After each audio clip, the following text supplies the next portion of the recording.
That was my Jordan impression. Anyway, hey guys, what's going on? Danz Newz here. Yeah, I'm glad you guys liked the first Danz Blu-ray collection, movie collection thingamajig. Anyway, we are on to my second rack. You guys and your juvenile minds. I've always called it a DVD rack. It's really just like a bookshelf kind of thing. But yeah, no, it's a shelf. It's a DVD shelf, but I've always called it a DVD rack. I don't know why, so shut up. So this is the second shelf, and I keep pointing to it. That's what's right there is my DVD shelf. So let's get going. In the teaser originally to my Majigs, this series, I showed you Dexter. I have Dexter season 1, season 2, season 4, season 5. Why don't I have season 3? A lot of people do not like season 3. I've liked all the seasons. I've really liked all the seasons. I just haven't happened to order season 3. And the reason being was I watched the first 2 seasons, and if you haven't seen Dexter, excellent show. But I watched the first 2 seasons on Instant Play on Netflix, and then they took them off Instant Play. And season 3 I don't think was ever on Instant Play, so I had to start. I already had the DVD plan for Netflix, so I was getting the DVDs. And then when it came time for season 4, like for me to watch season 4, I was like, well, that's out on Blu-ray. I'm just going to order that on Blu-ray and then watch them on my Blu-ray player. So that's why I have season... I bought season 1 and 2 because I was like, oh, maybe I want to rewatch it. But yeah, I don't have 3 because I was doing the DVDs at the time. And I recently just got season 5 because I'm a completionist. I have to have them all. I'm going to order the third one eventually, but... if I have one, I like to have them all. So yeah. Now before I get to the next little set, and see at the top rack or at the second shelf, there still are some more. There still are some collections. That's why the first. Well, a lot of them actually are kind of collections. So never mind. Most of them are collections on the second rack as well. Third rack is where it gets really varied. But okay. Preface to these. A lot of people pointed out that I didn't. Why no Star Wars on my first rack? I have Star Trek because I'm a big Star Trek fan, and honestly, I really like Star Wars. But I said when George Lucas was making all the changes to Star Wars that I was not going to order the Star Wars because, for the love of God, just release the original films the way they were originally done on Blu-ray. For the love of God. So yeah, I'm just waiting for if he decides to stop effing up his movies and release them the way they originally made. I'd be fine with that. I'd be fine with buying them, but he just adds the most retarded things to his movies. So I said I wouldn't get it. And I'm actually going to kind of skip ahead to the third rack. This is on my third rack. This is Star Wars 4 through 6. My brother got this for me. I said I wasn't going to get it for my birthday, but for my birthday, though, my brother got it for me. He didn't know that my stance on it, but he got it for me, so that was kind of a loophole. I got him, and I watched him, and I laughed at the woo! But, yeah, so that's that. But the reason why I was talking about that, I have... Oh, well, that's the last one. I have the Star Wars Family Guy trilogy. Blue Harvest, something, Dark Side, and It's a Trap. Honestly, these got progressively worse. The first one was very funny, very good. The second one was and the third one was just pretty much garbage. But they all have quotable moments. So and the end of the something Dark Side is actually pretty funny. So yeah, but the thing about the third one was Fox really wanted Seth MacFarlane for them to do another Family Guy Star Wars. And, he was pretty much saying no. But then Fox said, well, if you don't do this, then you're not going to be able to make your movie, which was being produced by Fox. And so he did it. And it even says in the beginning scroll. No, that's wrong. It even says in the beginning scroll, this is, just bear with us. We didn't want to make this. So, yeah. Good shit. These are actually pretty funny. They have quotable moments. First one's the best, though. I actually bought the trilogy pack, so I didn't buy them individually, so yeah. Now we're getting to the second rack things that I actually haven't watched, but they're on the second rack because they're collections. I have Justified, this isn't a collection, this is season 1 of Justified. I really, really, really, really like Timothy Olyphant. He is an excellent actor. If you don't know who he is, he played Agent 47 in in Hitman. He was in Scream 2, which was on my first rack. And he was in other things, but he's just a really good actor. He's the bad guy in Live Free or Die Hard. Excellent actor, and he is the reason why I bought this. I've only seen the first 2 episodes, so it's a good show so far. I just haven't watched a whole lot of it. I just got it because I like Timothy Olyphant. So my sister's watched the entire thing. I just haven't gotten around to watching it yet. More things that I haven't gotten around to watching. One of the very first things I bought on Blu-ray when I got my Blu-ray player was Mad Men. I have Mad Men season 1, 2, and 3. The reason I have all of these was because they were on sale on Amazon for, I think, $10 each. So I got all these 3 seasons for... Well, actually... I'm sorry, that was wrong. They were $15 each. I got the first 2 seasons for $30, and then this one I paid either $20 or $30 for. I paid full price. But I watched about half the first season, and it was pretty good. It was a little soap opera-y, but, you know, I was kind of almost raised on soap operas, so... bet you didn't know that. But yeah, so, not bad. It's pretty good. The acting is excellent. And it's just another one of those things I haven't had time to go back and watch more. If I had my Blu-ray player in my room, I would probably watch a lot more of it. But, you know, now that I have Netflix and the internet to distract me all the time, and I'm always playing video games and stuff, it's kind of tough to get around to it. But one day, I will watch more Mad Men. Another thing, shouldn't come as a surprise, and I'm going to have to remember another link in the description.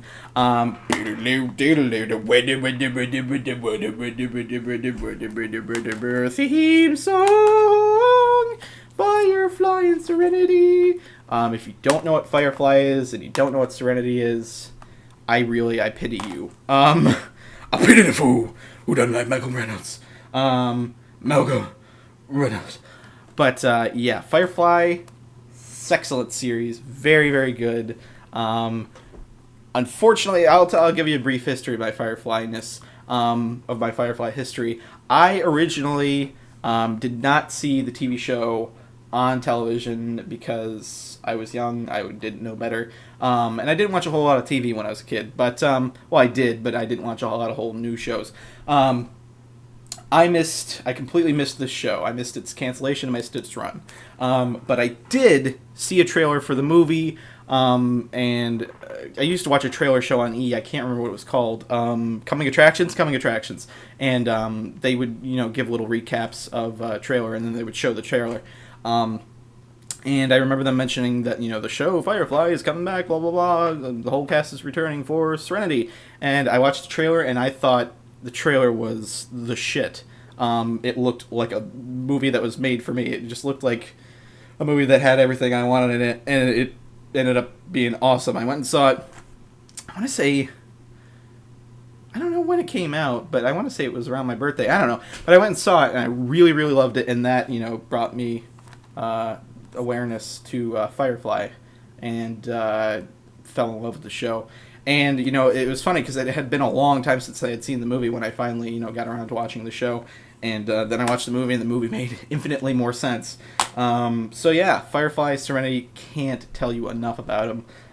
They are excellent, excellent, excellent. Again, if you haven't seen them, I strongly urge you to, because shiny.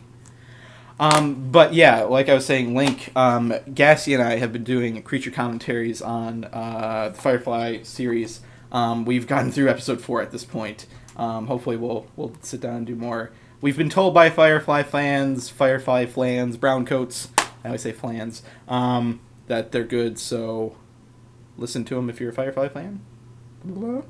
Let's speed this up a bit. Walking Dead. Season 1, very, very, very, very good show. Again, this was the kind of justified situation.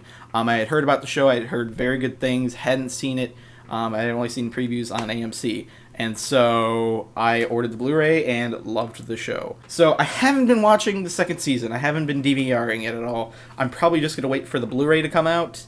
So yeah, I haven't been watching season 2, but I was anticipating it, and I just didn't set it up to record. Sorry? I kind of like watching it without commercials and without having to wait. That's one of the best things about watching a show after it's either done or a season's done. because I hate having to wait. Because I watched like 5 seasons of Dexter straight. Like I just like devoured that show, and it sucked having to wait for another season. So I don't like watching shows while they're in their run because it's a lot easier to watch them when they're done. That rhymed. Next, and I've done a video with this before, Sherlock. Oh man, if it weren't for Netflix, I would have never found out about this show. I saw it on Netflix Instant Play, and I watched all 3 episodes in the first series or season or whatever they call it, because English people they call it season 1. Man, I'm a big Sherlock Holmes fan. I've always been, like, growing up. And that's one of the reasons why I like Batman, because it's kind of Sherlock Holmesian. There's a lot of detective stuff going on. But I love whodunits. I love mysteries. Sherlock. This is such a great adaptation of Sherlock Holmes. It's a modern-day take on Sherlock Holmes. And the actors are excellent. And it's very, very, very good. Strongly recommend it if you haven't checked out Sherlock. We're kind of on an English bend here. Shaun of the Dead and Hot Fuzz.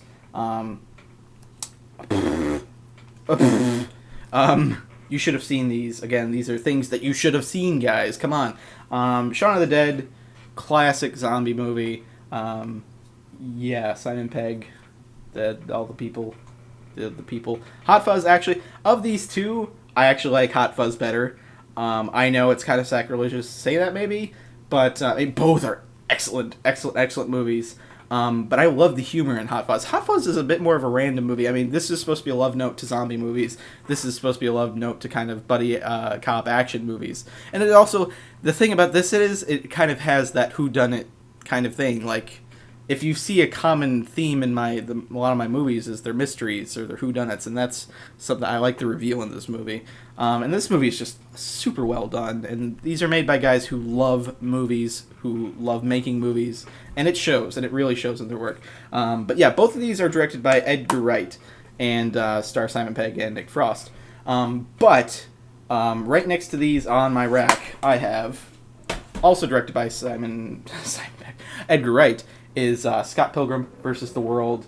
This was, again, one of the first movies I bought on Blu-ray ever.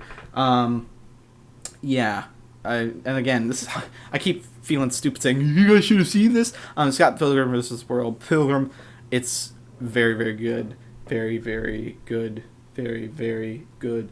Very, very good. Very, very good. Very, very... Fap. Well, after that dumbness, got Bond movies. Just the newer ones on Blu-ray. I don't have the older ones on Blu-ray. I have the first, 6 or 7 Bond movies, like the Sean Connery Bond movies, on VHS. But I do not have any of them on DVD, and these are the only 2 I have on Blu-ray. Casino Royale, excellent reboot to the series. I effing love Casino Royale. Very, very great movie. And Quantum of Solace, which is the follow-up. It follows directly up after Casino Royale. Not as good as Casino Royale, but I'm not one of those people who's like, it wasn't as good as Casino Royale, and then thinks lowly of it. This movie, not as good as Casino Royale, but it's still an excellent movie. A lot more action-oriented, and the movie is just kind of a series of action sequences. But it's still very good. It's still a very good movie. Holds up to, the Casino Royale universe that was set up, and I can't wait for Skyfall. That's the name of the new Bond movie, and they're filming that now, so can't wait. And now we're going to get to a big stack of things that aren't necessarily related, but they're all superhero movies. This is kind of my superhero section of my rack. And we got The Crow, V for Vendetta, Watchmen Director's Cut, Kick-Ass, X-Men First Class, Thor, and Captain America. Now, of the Marvel-produced movies, I shouldn't say Marvel-produced, Marvel Studios movies, the movies that are taking place in the Avengers universe, I only have Captain America and Thor. Both of these are really good movies, and I would say are very equal in my mind as far as qualityness. I really love what Marvel's doing with their movies, and they're connecting them all together. None of these movies are bad. None of the Marvel Studios movies are bad. And when I say Marvel Studios, I mean movies that Marvel Studios specifically produced, starting with the Iron Man movies. They made Iron Man 2, The Incredible Hulk, Thor, Captain America, And that should be all of them. But yeah, both excellent movies. If I had to pick, I would say I like Captain America better, but I don't like to pick because I really enjoyed both these movies, and I don't want to say one is worse than the other. They're both very good movies, and I enjoyed them. But as far as just regular Marvel movies, based on Marvel properties, X-Men First Class, excellent reboot to the series. It's not necessarily, changing, throwing everything out. It's just, it's kind of taking an earlier look at the X-Men, and it's very, very, very, very good. If you're an X-Men fan, or you like any of the X-Men movies, you'll love this. I'm certain of it. But right next to that is Kick-Ass, which is also directed by the same director who did X-Men First Class, Matthew Vaughn. This is a great, independently produced superhero movie that is extremely faithful to the comic. It does change a lot of things up, but it keeps the spirit and the essence of Kick-Ass. And I actually have Kick-Ass, the comic book, so I can't wait for the sequel whenever it will come out. But there's an interesting story behind this. Matthew Vaughn really, he got the go-ahead to make the movie, and no studio would really pick it up, so he independently raised the money to produce this film. He paid for the movie because he didn't want to have to sacrifice, his artistic, scope by, having a studio manhandle everything. And, he produced it, and then Lionsgate picked it up and distributed it. So, very, very good movie. If you haven't seen it, check it out. Watchmen Director's Cut. I really like the Watchmen movies. I read the comic, movie. I read the comic before I saw the movie because when I read the comic, I knew they were making the movie, but I wanted to read it before I saw the movie. And this is Watchmen is the closest. A lot of people have said the closest you're going to get to a faithful adaptation to a comic book movie. Images and words are just straight from the comic book right onto screen. And that's something that Zack Snyder can really do. He can visually create a movie, but at the same time, he can also, tell a great story if someone's telling him the story to tell. Because he's honestly, I keep blocking the microphone. The microphone's right there. Honestly, he's not the best storyteller. But if somebody else gives him the words, I'm talking about Sucker Punch here. I couldn't get through Sucker Punch, and he, was the creative force behind that movie. But he's really great director when somebody else has written it for him. But Watchmen. Remember the 5th of November. Cousin, let's go bowling. Roman. What the hell? Anyway, V for Vendetta, very good movie. If you haven't seen it, how have you not seen this movie? And last of the comic book movies, The Crow, starring the late Brandon Lee. Very good movie. I hadn't seen this until I bought it on Blu-ray a couple weeks ago. I kind of had been missing out on this movie. I knew of The Crow, but I had never actually seen it. And I watched a review of it more recently, and it kind of sold me on it. And so I decided to check it out, and actually, it's a very, very good movie. The Crow, if you haven't seen it, I would suggest you give it a watch. I wouldn't say it's for everybody, but I'm a big fan of Blade, and it kind of reminded me of Blade a little bit. The Crow. Jiggle. Alright, finally we're getting down towards the bottom here. This little section is actually all video game related movies. I was looking at myself again. Video game related movies, and I regret having 2 of them, but I don't regret the third one, and that's the 2 upside down movies. It is Hitman, the unrated version, Resident Evil, and Resident Evil Apocalypse. Honestly, the Resident Evil movies by themselves, and I've said this before, there's a video somewhere floating around on the internet, my opinion of the Resident Evil movies, or video game movies in general. Resident Evil, the movies aren't that bad. They're not bad as zombie movies. I'm going to say that up front. The first one, not a bad movie. It's not terrible. It's not a terrible zombie movie. But it's a bad Resident Evil movie. I did not like the direction they went. Resident Evil, the first one, doesn't have any characters from the games. Taking the idea of Resident Evil and making a movie, you're just going to make a zombie movie. If you take, the story, it'd be a bit better. I mean, they did take the story. I guess they had raccoons.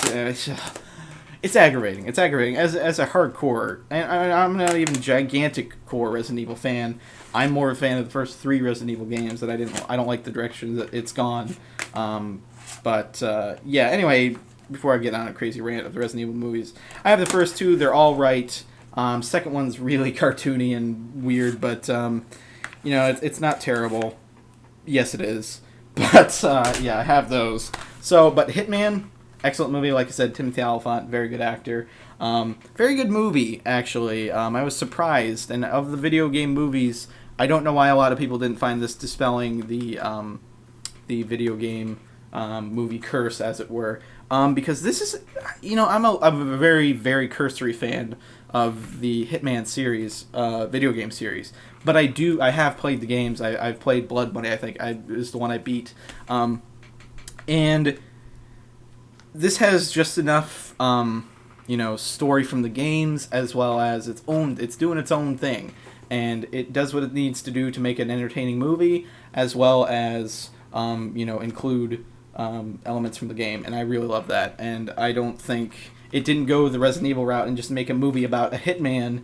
It took, story and elements from the game and actually included it in a cinematic world, as opposed to just taking, making up characters and then throwing in Resident Evil characters and saying, this is a Resident Evil movie, blah, blah, blah, blah, blah. Dumb. Okay, now that, I've been just showing you chunks of movies, these are the last handful on the rack. This is the thing about these racks or shelves. They're long, so they have a lot of movies on them. But I have The Machinist, The Book of Eli, Leon the Professional, The Town, and Heat. All 5 of these movies are excellent. The Machinist, super respect for Christian Bale. He is crazy skinny in this movie, and honestly, this is another one of those movies that has a really good twist at the end. Very, very, very, very, very, very good movie. That honestly is all because of Christian Bale's performance. If you haven't seen this movie, you might be kind of freaked out about how skinny Christian Bale is. Honestly, he's just non-existent in this movie, but excellent, excellent.